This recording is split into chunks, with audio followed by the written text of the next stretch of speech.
Bismillahirrahmanirrahim. Assalamualaikum warahmatullahi wabarakatuh.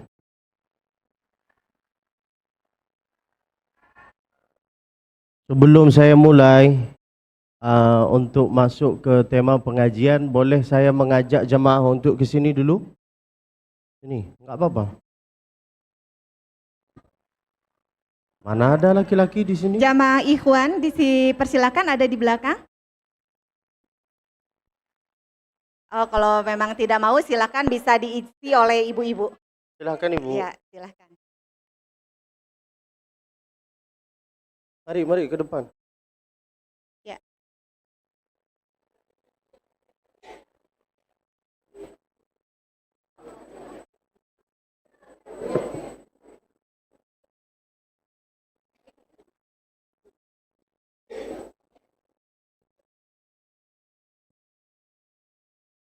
Boleh saya mulai ya?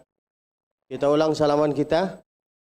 Bismillahirrahmanirrahim. Assalamualaikum warahmatullahi wabarakatuh.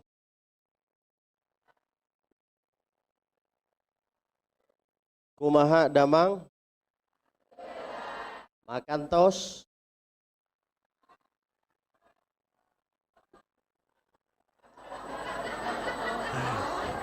Ya.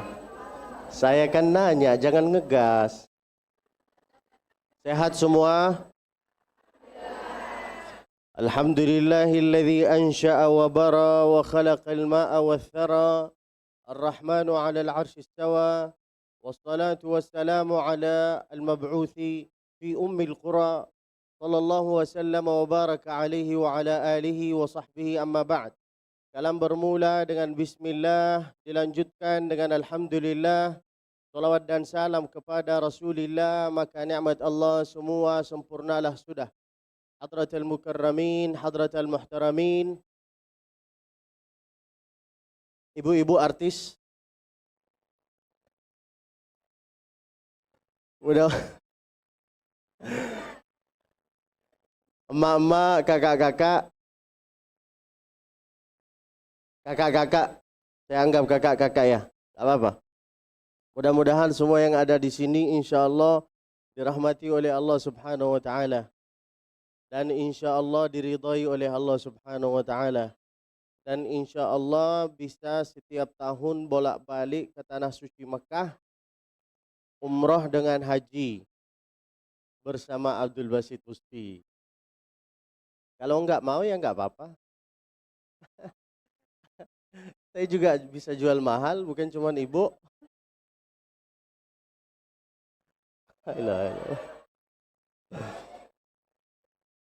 Selamat pagi Bu. Boleh saya buka acara ini dengan pantun?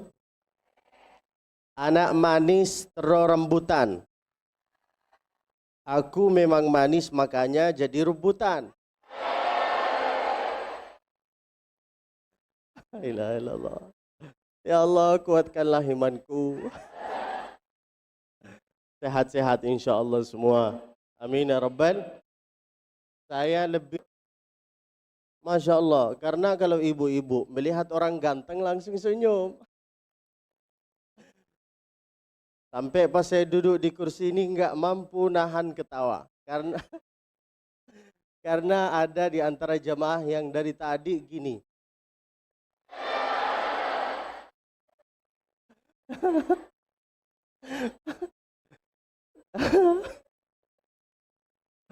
Tengok kanan, ada yang gini. Tengok kiri, ada yang la ilaha illallah. Mau balas takut dosa. Tahu kenapa dosa? Ya karena yang giniin nenek-nenek. Astagfirullah. Enggak bercanda. Bercanda. Ibu-ibu artis ini yang ada, yang saya hadapi ini ibu-ibu artis dan masih gadis. 40 tahun yang lalu masih gadis. Boleh kita langsung masuk ke tema pengajian ini? Boleh. Judulnya apa? Enak kali hidupnya ini. Saya baru balik dari Makkah, alhamdulillah. Mudah-mudahan ibu insya Allah bisa haji. Amin ya rabbal. Hampir berapa bulan saya di sana? 4 bulan. Gimana rasanya? Enggak bisa diungkapkan dengan kata-kata. Mudah-mudahan insya Allah ibu-ibu ini bisa merasakan apa yang saya rasakan. Amin ya Rabbal. Bisa umroh, bisa haji setiap tahun bersama anaknya, bersama keluarganya. Amin ya Rabbal alamin. Lalu kemudian saya pergi ke Palembang. Di Palembang masuk ke desa namanya Lubuk Linggau. Di Lubuk Linggau ada desa yang enggak ada internetnya sama sekali. Saya sangka 2023 ini semua Indonesia sudah ada internetnya. Masuklah saya ke desa, ternyata enggak ada internet. Lalu kemudian barulah saya bisa masuk ke desa ini, lalu masuk kita ke alam, lalu kita melihat ciptaan-ciptaan Allah Subhanahu wa taala. Karena itulah pesannya Nabi, karena itulah pesannya Allah, afala yatafakkarun, duduklah sejenak sama diri sendiri lalu berfikirlah kepada ciptaan-ciptaan Allah Subhanahu wa taala. Di antara ciptaan Allah yang pernah saya lihat yaitu adalah gunung. Ada gunung di sana namanya Gua Licin. Di sana ada 4 gunung. Mereka itu banyak cerita sama saya. Di sini banyak gunung Ustaz. Ini. Saya, Terus, Mereka itu enggak ngasih makan. Datanglah saya ke Bogor sini, di Masjid Sofia, langsung disuruh makan. Itulah bedanya orang Bogor sama orang sana. Jangan disebut.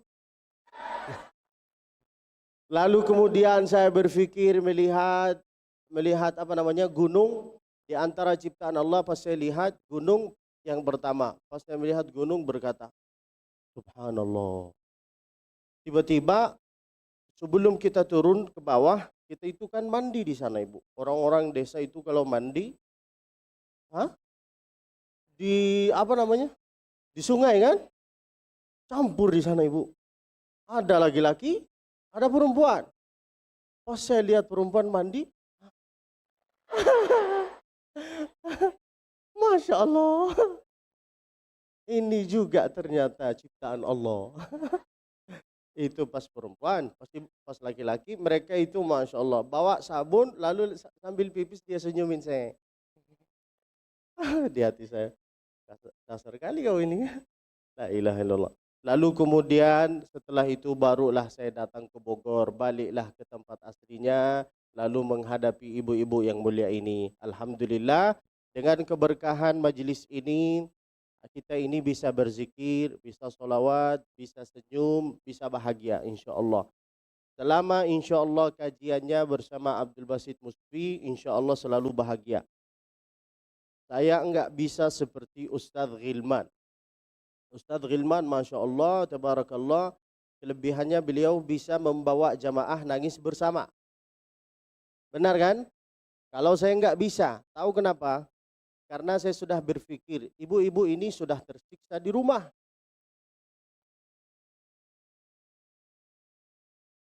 Dia sering nangis di rumah. Masa datang ke pengajian menangis juga? Makanya saya enggak bisa. Berkali-kali saya itu dikasih tugas sama travel atau sama orang, Ustadz, ini kajian muhasabah, tolonglah bawa jamaah untuk menangis, lalu beringat kepada Allah Subhanahu wa taala. Baru saya salaman mereka sudah ketawa. Enggak bisa. Kalau saya enggak bisa itu diajak ke surga. Karena memang mereka itu sudah ahli sur. Amin ya Rabbal. Judul pengajiannya yaitu adalah hidup seenaknya. Datanglah Sayyidina Jibril, suatu saat datanglah Sayyidina Jibril berjumpa sama Nabi Muhammad sallallahu alaihi wasallam. Lalu beliau berpesan 3 pesanan. Yang pertama, ish ma syi'ta fa innaka mayit. Hiduplah seenaknya maka engkau ini akan meninggal, akan mati. Itulah pesan yang pertama, pesan Sayyidina Jibril ke baginda Nabi. Pesan yang kedua, wa'mal ma syi'ta fa innaka majziyun bihi. Beramallah seenaknya engkau, maka semua amalan yang engkau lakukan akan dibalas oleh Allah Subhanahu wa taala. baik mau buruk, semua akan ada balasannya. Lalu kemudian pesanan yang ketiga yaitu adalah yang terakhir, wa ahbib man syi'ta fa innaka mufariquhu. Cintailah cintailah orang yang kau inginkan, yang kau suka. Tapi setiap ada pertemuan pasti ada perpisahan. Itu pesannya Sayyidina Jibril dengan Nabi Muhammad sallallahu alaihi wasallam. Sekarang kita teliti tentang hiduplah seenaknya. Pertanyaan saya, apakah mungkin ada pengajian seperti ini kalau kita itu enggak kompak? Tidak kan?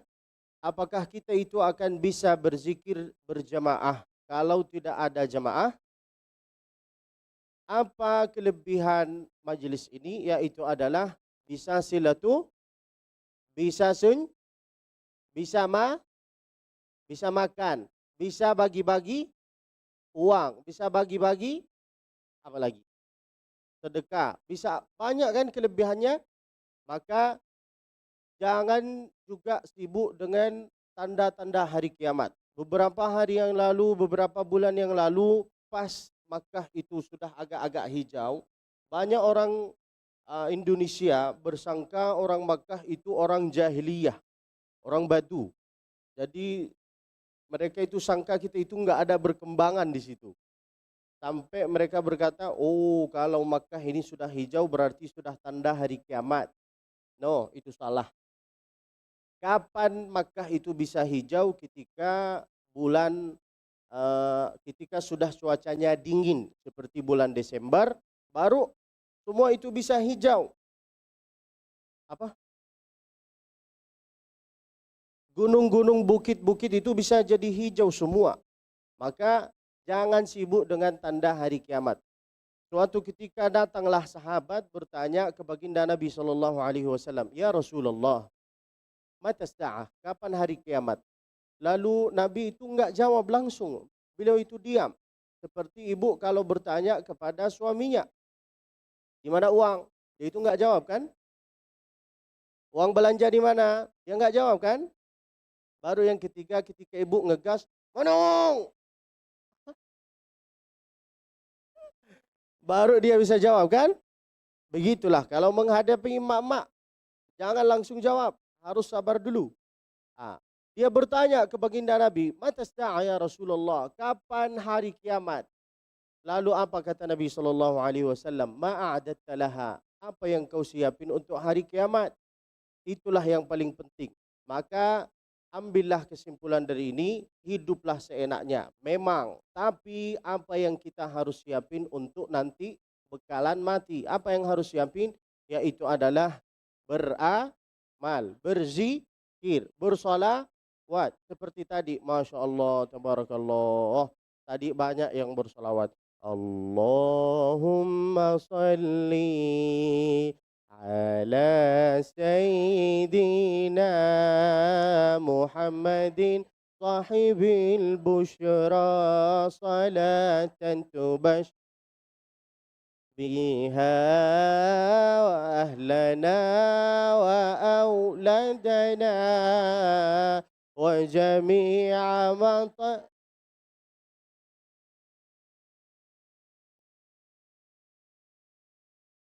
وطلبتنا وطالبتنا من يومنا إلى يوم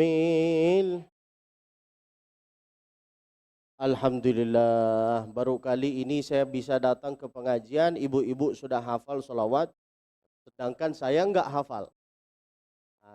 Di depan saya itu banyak kamera, 2 kamera. Makanya dari tadi saya gini. Pura-pura hafal. Karena ini terekam kan. Untung ibu-ibu dari tadi. Jadi saya tahu, oh ini ya, ini wow, ini meme. Jadi saya tahu. Itulah indahnya kita itu berjamaah. Maka harus sering-sering berjamaah. Sebelum kita mati, sebelum kita meninggal, apa yang harus kita siapkan? Yang pertama bersolawat. Yang kedua yaitu adalah sering-sering bersilaturahim. Apa kelebihan silaturahim? Yang pertama, malaikat itu senang. Apa Ibu? Malaikat itu senang. Setiap ada kumpulan kayak gini, selama ada zikir pengajian, tidak ada gosip, tidak ada saling menteliti pakaiannya, kerudungnya, atasnya, emasnya, akan turun ketenangan, kebahagiaan. Jangan terlalu sibuk untuk menteliti pakaian kawannya. Bukan di sini, nah di ini kadang-kadang datang ke pengajian, atasnya, kerudungnya sok cantik. Ilah. Maaf ya Ibu, saya itu suka bahagia, suka ketawa. Enggak bisa saya nangis. Coba kita nangis berjamaah seperti Ustaz Hilman. Enggak bisa, la ilaha illallah. Insya Allah ibu-ibu betah sama saya. Insya Allah nyaman sama saya. Selama di dalam perkumpulan itu tidak ada gosip, tidak ada saling menteliti pakaian, apalah. Insya Allah akan turun kebahagiaan, ketenangan. Apa kata Allah Subhanahu wa taala? Walladzi anzala as-sakinata fi qulubil mu'minin.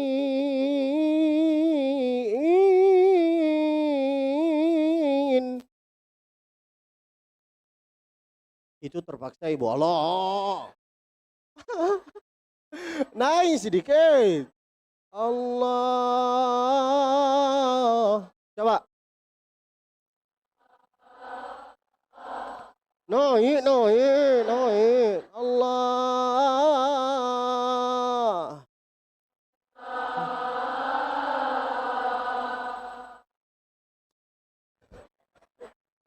Fi qulubil mu'minina liyazdadu imanan ma'a imanihim.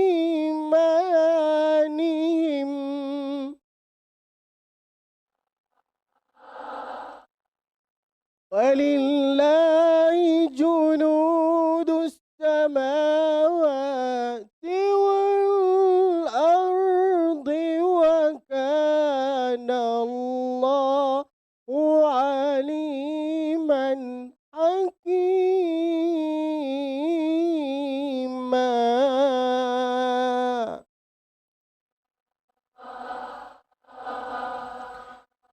Dari mana kita dapat ketenangan, kebahagiaan? Dari Allah Subhanahu. Di mana tempat-tempat yang bikin kita itu bahagia, yaitu adalah di dalam buktinya ibu-ibu itu Masya Allah tenang, bahagia. Benar kan? Bukti bahagia dia melepaskan ketawanya. Iya kan enggak? La ilaha illallah. Apa kelebihan silaturahim? Yang pertama, malaikat itu Yang kedua, nenek moyang, kakek-kakek, nenek-nenek itu juga Karena makin kuat silaturah, maka kakak-kakak yang agak putuslah, yang sudah agak hubungannya agak kuat dengan keluarganya, minta tolong. Baliklah dari sini, kuatkanlah silaturah. Kalau ada salah sama kawan, sama saudara, sama kakak diri sendiri, sama siapapun lah, minta maaf. Gak apa-apa. Yang pertama minta maaf kayak gini. Minta maaf ya. Kalau dia enggak jawab, enggak ada respon, bilang lagi, minta maaf ya. Dia enggak respon, bilang minta yo. Enak kali ini. Minta maaf. La ilaha illallah. Minta maaf lah. Lalu kemudian kelebihan yang ketiga untuk silaturahim, yaitu adalah bisa menambah umur. Itulah kata Nabi, man ahabba ayyub satalahu fi rizqihi. Siapa yang ingin dilancarkan urusannya, dimudahkan usahanya, Dibanyakkan hartanya, emasnya, cincinnya, tanahnya. Ayub satalahu fi rizqihi. Dilapangkan dadanya, lalu kemudian dimudahkan dan dilancarkan. Maka falyasil rahimah, hendaklah menyambung tali silaturahim. Ini kadang-kadang kalau laki-laki kadang-kadang mereka itu hubungannya enggak begitu kuat atau adalah sesuatu. Kadang-kadang kita ini sudah tetangga kan, lalu saya ada macam masalah sama dia. Pas datang ke masjid ternyata dia di soft kanan. Pas saya tengok dia, oh saya pergilah ke soft kiri. Jangan kayak gitu. Apa-apa datanglah sholat bersama lalu sering salam dan sering senyum.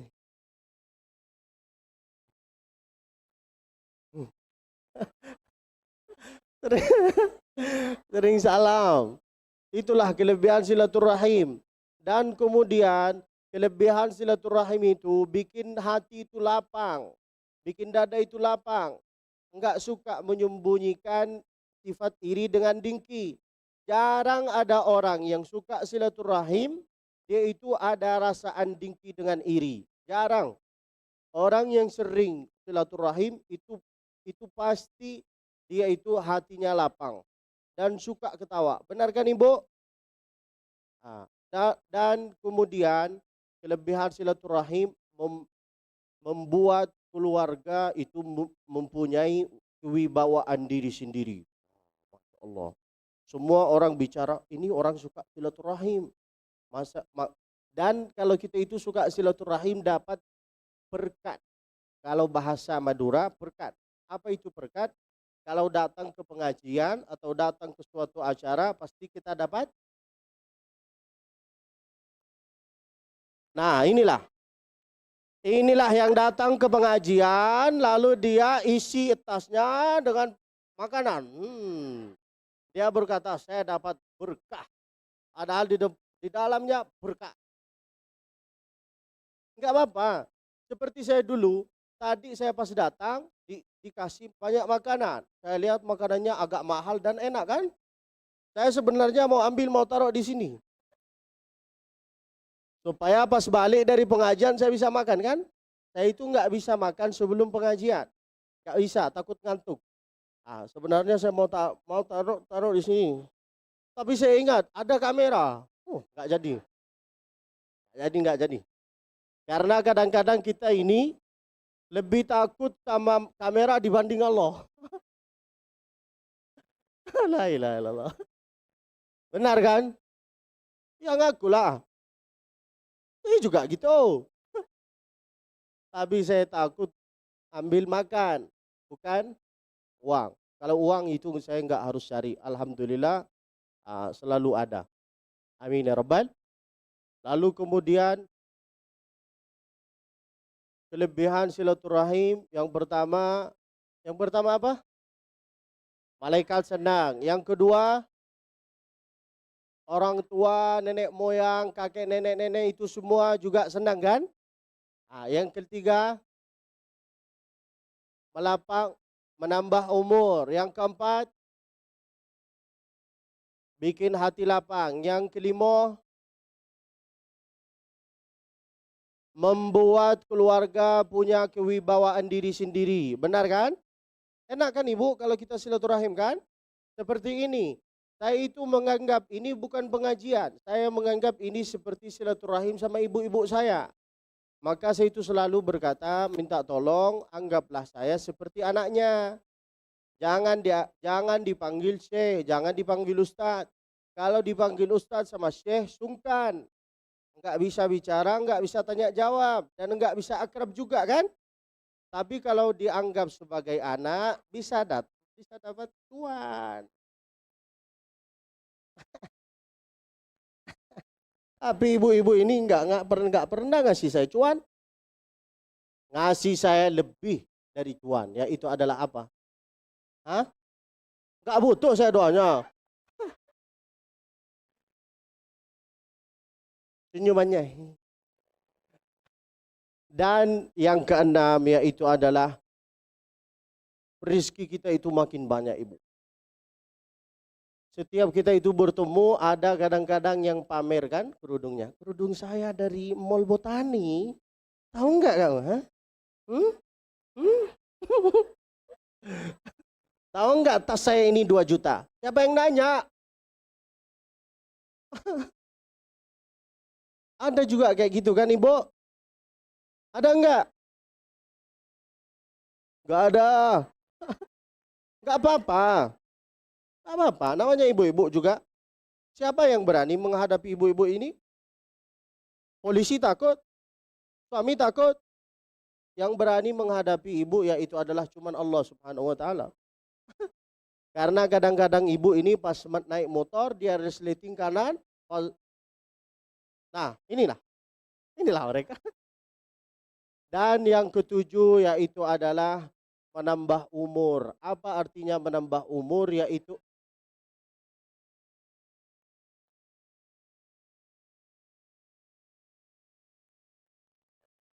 ya coba apa?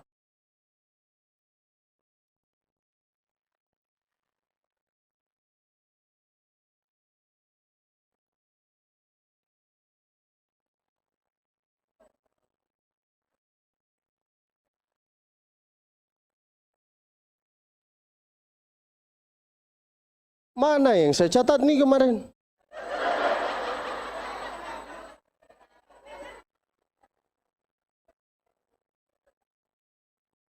Bentar ya Ibu.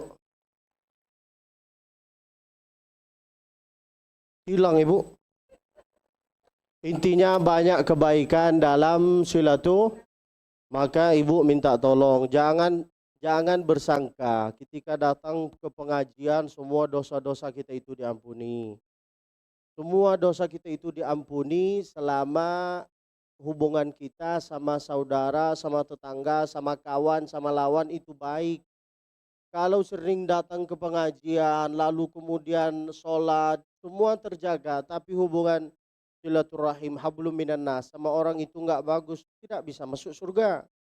Itu bukan kata saya, kata Nabi Shallallahu Alaihi Wasallam. Makanya sering-sering minta maaf. Paling enak itu kalau mau minta maaf pas datang ke pengajian. Sering, bagus itu. Datang ke pengajian, tiba-tiba lalu kemudian kita berjumpa, oh, minta maaf ya, apalagi orang Indonesia. Masya Allah, orang Indonesia itu suka minta maaf. Kadang-kadang saya itu, pas pertama saya datang ke Indonesia ini, saya bingung. Pas hari raya di sini semua orang minta maaf. Lalu saya berkata kayak gini, kapan dia salah? Karena orang Indonesia ini pas hari raya dia bilang, minta maaf ya. Seharusnya yang kedua itu berkata, iya saya maafin. Tapi yang kedua dia berkata apa? Minta maaf juga ya. Nah, maka harus sering-sering minta maaf. Itulah yang pertama, yang harus disiapin oleh kita untuk nanti bekal. Sebelum meninggal yaitu adalah yang pertama bersolawat. Yang kedua silaturahim. Yang ketiga yaitu adalah jagalah. Kata Aagim, jaga hatinya. Apa? Gimana lagunya? Jagalah hati.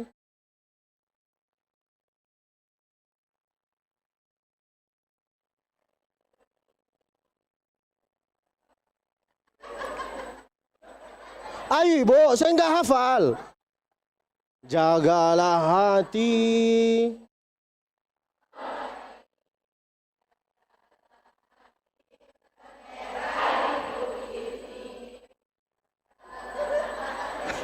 Sudah. Lupa pula. Yang pertama bersolawat, yang kedua silaturahim, yang ketiga yaitu adalah jagalah hatinya. Supaya bisa terbuang sifat-sifat iri dengan dengki dengan ini semua supaya bisa terbuang sifat-sifat ini maka harus sering-sering berjamaah. Dengan berjamaah ini turunlah ketenangan, turunlah kebahagiaan, turunlah banyak yang turun. Benar kan Ibu? Dan di antara yang turun juga keberkahan. Lalu kemudian jagalah sholatnya. Sholat itu Ibu mudah sekali untuk dijaga. Jujur, saya bisa jaga sholat di saat usia 16 tahun. Sebelumnya saya itu bolong-bolong. Saya ini bukan malaikat. Maka langsung saya ngaku. Ngakunya ada faidahnya untuk ibu-ibu. Kok bisa saya jaga sholat ini? Karena pesan ayah saya yaitu adalah cuma dua. Sholat kalau dibebankan maka menjadi wajib. Benar kan ibu? Tapi kalau enggak dibebankan, sholat itu menjadi kebutuhan, maka nyaman rasanya. Seperti pas ibu sakit. Kalau ibu sakit, itu makanan yang dikasih oleh orang gimana rasanya? Maka ada rasanya wajib makan kan? Makanya ibu-ibu supaya makanan itu enggak menjadi wajib, jadilah kebutuhan. Baru bisa rasa nyaman. Maka makanan yang paling enak yaitu adalah kapan? Ketika kita itu sudah lapar dan sudah menjadi kebutuhan, semua enak. Melihat air aja itu rasanya seperti melihat melihat buah-buahan kan? Buktinya pas di bulan Ramadan, pas kita puasa melihat minuman air aja sudah luar biasa. Benar kan ibu? Begitulah tata cara menjaga Jangan dijadikan sholat sebagai beban. Kalau sholat dijadikan sebagai beban maka akan menjadi Tapi kalau sholat dijadikan sebagai kebutuhan maka sholat itu akan rasanya menjadi enak sekali. Enak rasanya. Begitulah tata cara menjaga sholat. Dan kalau bisa supaya menjaga sholat, tulislah di tembok rumahnya, walaupun hidup 1000 tahun, bila tak sembahyang, apa gunanya sepohon kayu. Timun. Terus. Bunganya walaupun hidup 1000 tahun tak sembahyang.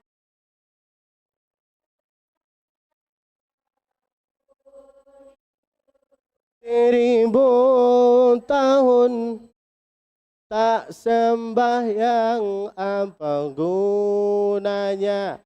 Baliklah lagi untuk apa yang kita harus siapkan untuk bekal nanti ke depan, maka harus dibuang sifat iri dengan dengki. Yaitu adalah seperti sesuai lagu Agim, jagalah hati. Gimana bisa menjaga hati? Dengan sering bersalawat, dengan sering silaturahim, dengan sering berzikir. Subhanallah walhamdulillah wa la ilaha illallah wallahu akbar. Begitulah tata cara menjaga hati. Apalagi kalau ibu sering datang ke pengajian, insya Allah hatinya terjaga, dan lebih yang terjaga yaitu adalah dompetnya. Benar kan ibu? Nah, lalu kemudian harus sering-sering ingat tentang lagu ini. Orang kaya, orang miskin, ibu-ibu, ustadz. Jangan dulu. Nanti siapa yang ceramah? Enak kali mati. Mudah-mudahan panjang umur, banyak amal, banyak emas, banyak cincin, banyak tanah, kaya dunia dan akhirat. Rabbana atina fid dunya wa fil akhirati wa qina adzaban. Harus kaya dunia akhirat. Ibu mau kemana? Oh, menjemput kawannya.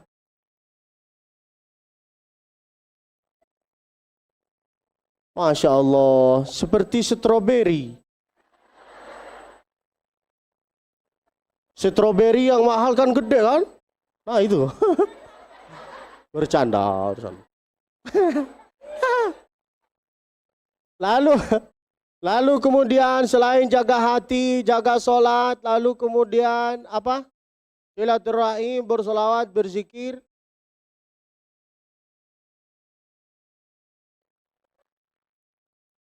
Lupa, la ilaha illallah.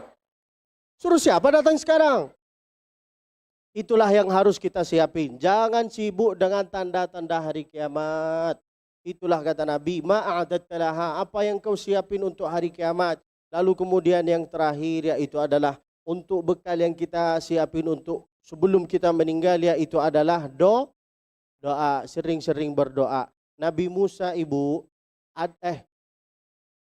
ada ibu-ibu yang pernah mendoakan anaknya kayak gini. Allahumma ja'al waladi hadha ma'a Musa bin Imran fil jannah.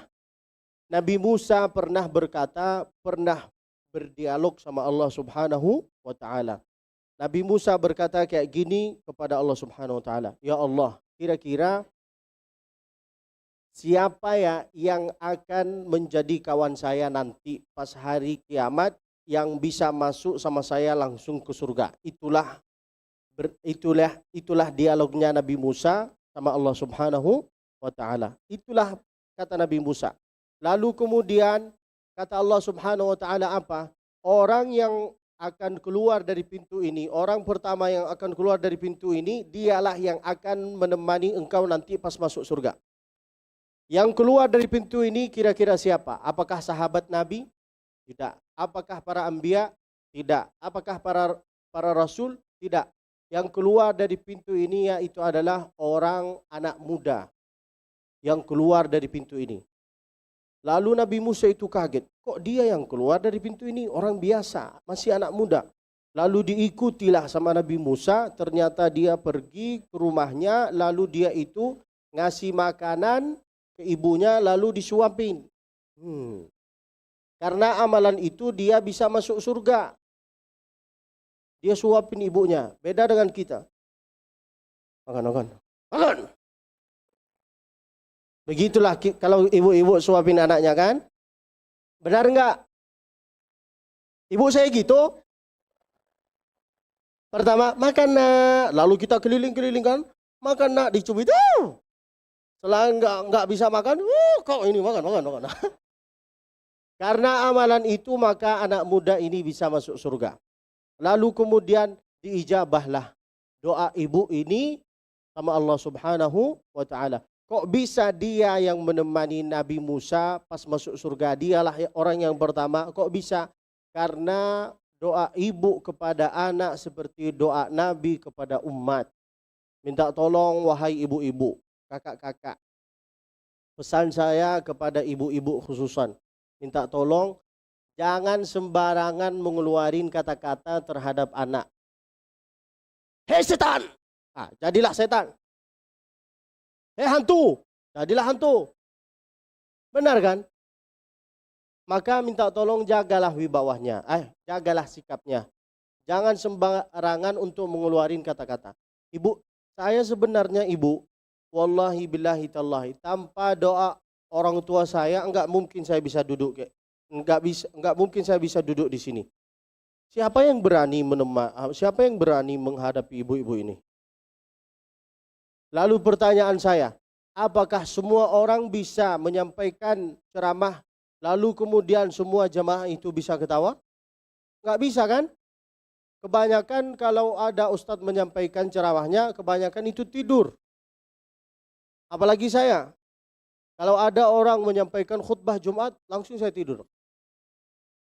Kapan saya bangun? Ketika khatib Jumat berkata, Barakallahu li wa lakum fil Qur'anil azim. Baru saya bangun. Karena keberkahan doa ibu, maka saya bisa jadilah apa yang sekarang ini. Maka minta tolong ibu-ibu, yaitu adalah sering-sering mendoakan anaknya, sering-sering mendoakan keluarganya. Di antara doa yang pernah kita diajarkan oleh Allah yaitu adalah Rabbana hab lana min azwajina wa dhurriyyatina qurrata a'yun.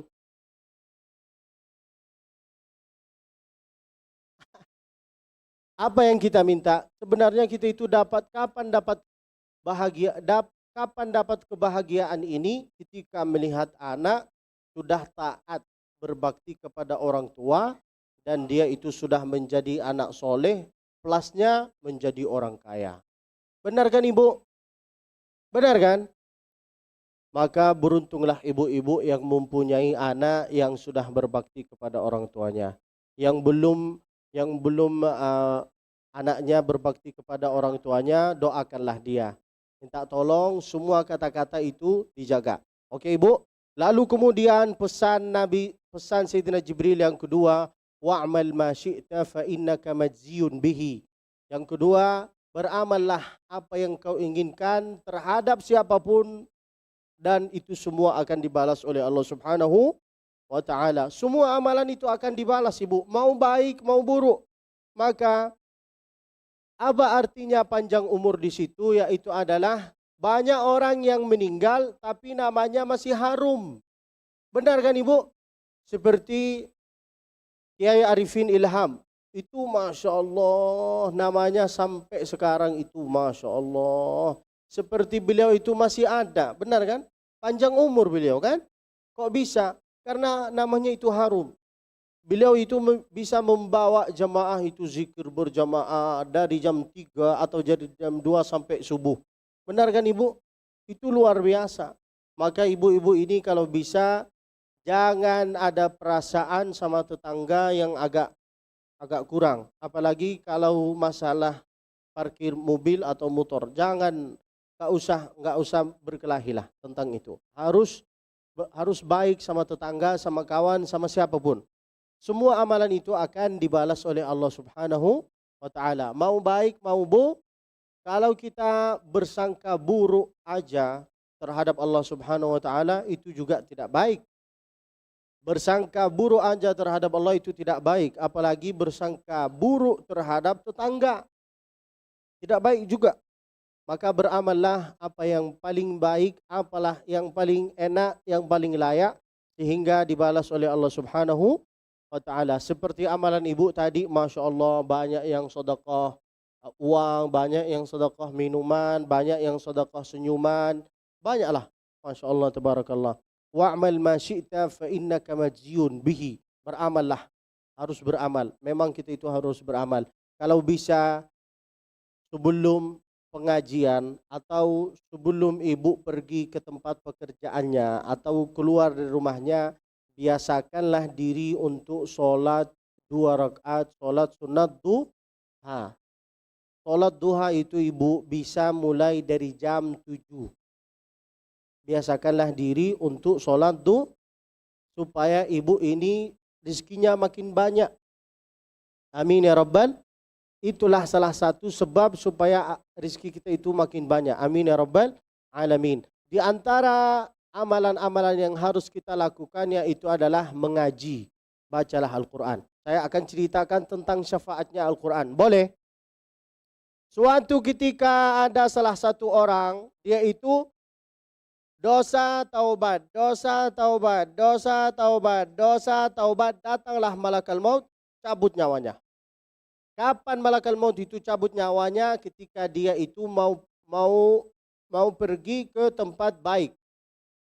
Contoh supaya bisa cepat paham. Dosa, taubat, dosa, taubat, dosa, taubat. Dia itu dosa lalu taubat. Ketika dia taubat selalu membaca surat Al-Mulk. Ibu tahu surat Al-Mulk kan? Kapan yang harus dibacakan oleh kita? Sebelum sholat. Sebelum tidur. Sebelum sholat. Belum tidur.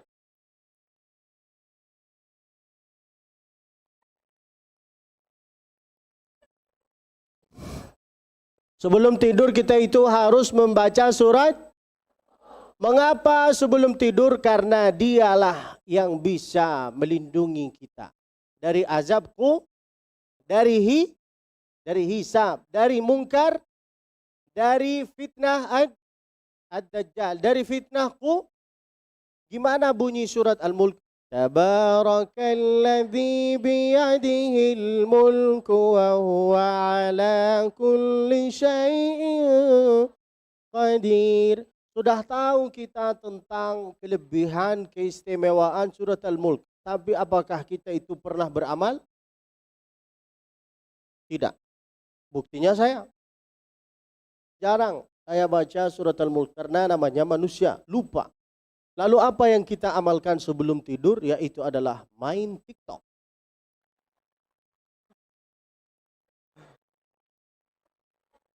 Benar kan? Sama aja kita. Berarti kita bestie. Ibu nggak main TikTok? Lalu joget.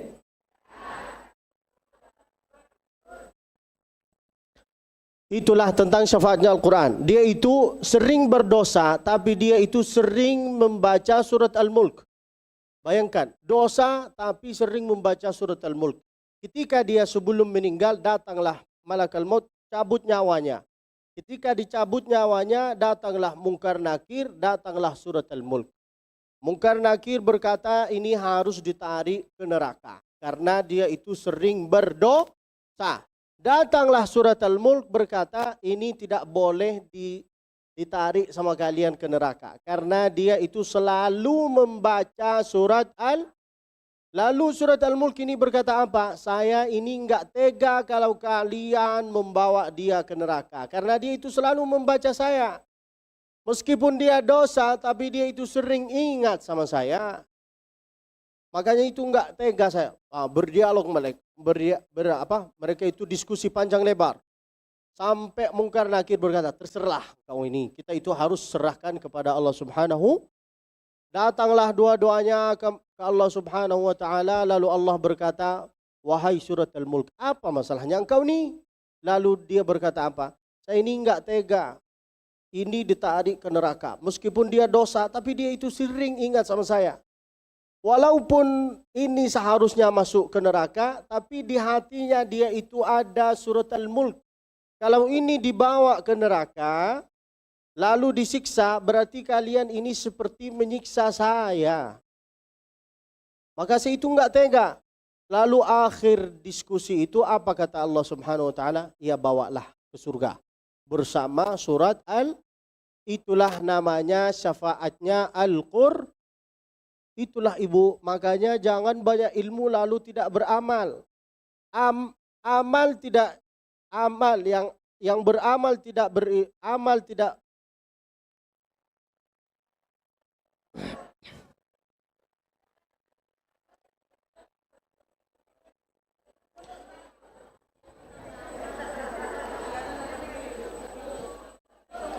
ilmun bila amal kasyajaratin bila thamal.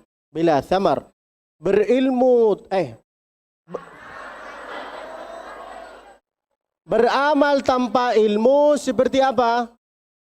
Seperti pohon tanpa buah. Berilmu.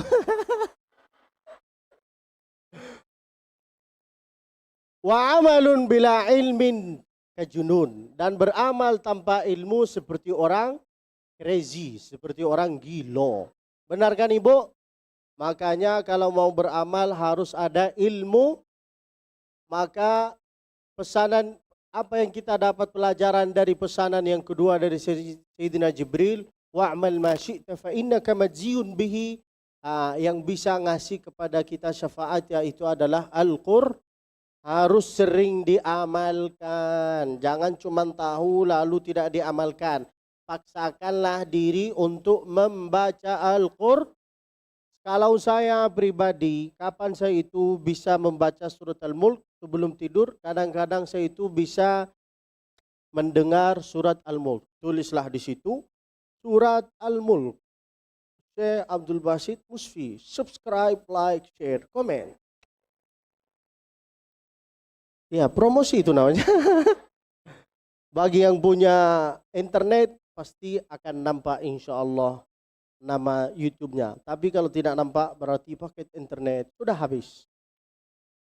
Dan minta tolong yang terakhir kepada ibu-ibu, nanti sebelum balik dari pengajian ini, semua ibu-ibu harus buka YouTube-nya, lalu subscribe-lah Kalam TV.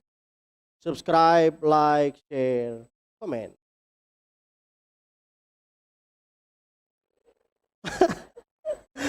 Oke ibu, pesanan yang ketiga yang terakhir yaitu adalah wa ahbib man syi'ta fa innaka mufariquhu.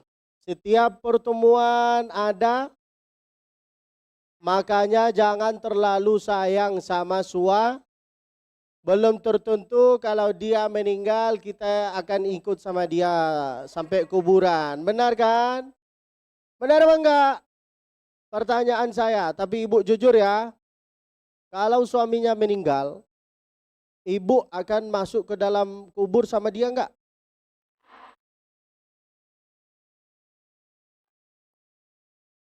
Sudah dengar, Pak? Suami itu kalau enggak diambil sama Allah, diambil sama orang.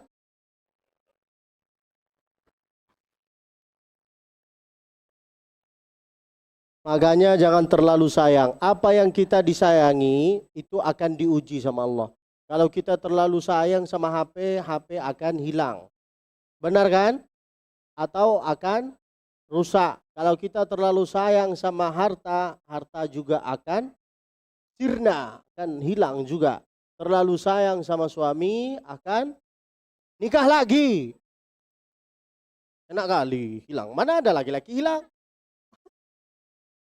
Itulah pesannya Sayyidina Jibril kepada Allah Subhanahu wa Ta'ala. Sebelum kita meninggal harus kita siapkan untuk apa yang kita membawa, untuk apa yang kita bawa nanti sebelum meninggal. Di antaranya berzikir, silaturahim, beramal, lalu kemudian bersolat. Yang kedua pesanan Sayyidina Jibril, wa'mal ma syi'ta, beramallah apa yang kau inginkan, fa innaka majziyun bihi, semua itu akan dibalas oleh Allah Subhanahu. Buktinya membaca surat Al-Mulk. Kita itu baca sekarang, tapi kapan dibalas oleh Allah? Nanti pas hari diutuslah sama malaikat. Kita ini harus masuk neraka, tapi karena syafaatnya Al-Quran kita masuk ke surga. Lalu kemudian wa ahbib man syi'ta fa innaka mufariquhu. Orang yang harus kita cintai yaitu adalah tidak lain, tidak bukan, yaitu adalah pasti Allah Subhanahu dengan Nabi Muhammad sallallahu alaihi. Maulaya salli wa sallim daiman abada ala habibika khairil ya Rabbi bil Mustafa balligh maqasidana waghfir ما مضى يا واسع الكرم اللهم صل وسلم وبارك عليه وعلى آله وصحبه. Alhamdulillah pada kesempatan hari ini banyak yang kita dapat, bisa dapat kita itu pahala, bisa dapat keberkahan, bisa dapat segalanya. Dan mudah-mudahan ini bukan pertemuan yang terakhir. Amin ya Rabbal